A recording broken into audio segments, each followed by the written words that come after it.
Dragonfire upgrade က Albion လောရဲ့အစိုးမဟုတ်ပဲနဲ့အစားဖြစ်နေပါတယ်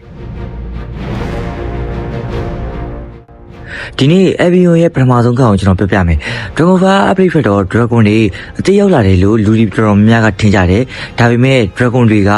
Albion ရဲ့ပထမဆုံးအုပ်စိုးရှင်တွေဖြစ်တယ်လက်ရှိကျွန်တော်တို့စောင့်နေတဲ့ဒီနေ့ကနေနှစ်ပေါင်း1800ကျော်နောက်ကိုပြန်သွားကြရအောင်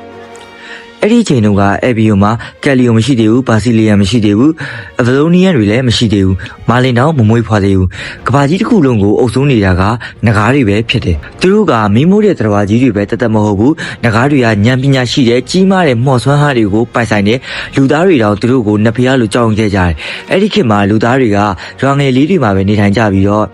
နဂါးတွေကိုတိုက်ခိုက်ဖို့ဆိုတာကစိတ်ကူးတော်မရှင်ရဲကြဘူးဒါပေမဲ့ Albion မှာ Dragon ကိုမကြောက်တဲ့အဖွဲ့ကတော့ရှိခဲ့တယ်သူတို့က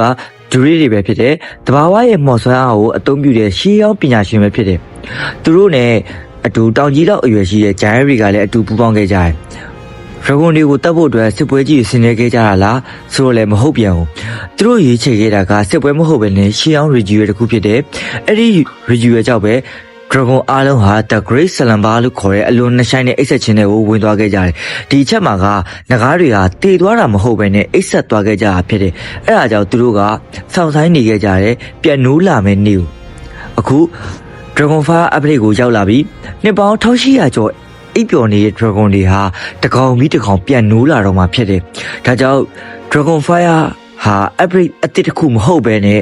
Albion ရဲ့ရှေးအောင်သမိုင်းကိုပြန်လည်အသက်ဝင်လာစေခဲ့တဲ့အခန်းအသစ်တစ်ခုလည်းဖြစ်တယ်။ဒါက Albion လောရဲ့ပထမဆုံးအခန်းမှာ Chapter 2မှာတော့ကျွန်တော်ကမာလင်ကဘာတူလဲဘော်ခါနာကရောဘာတူလဲဘာကြောင့်ရန်သူတွေဖြစ်သွားရလဲဆိုတာကိုပြောပြပေးတော့မှာဖြစ်လို့ follow လုပ်ထားပြီးတော့ Albion ရဲ့သမိုင်းကိုအစကနေအဆုံးထိကျွန်တော်တို့အတူတူလေ့လာလိုက်ကြရအောင်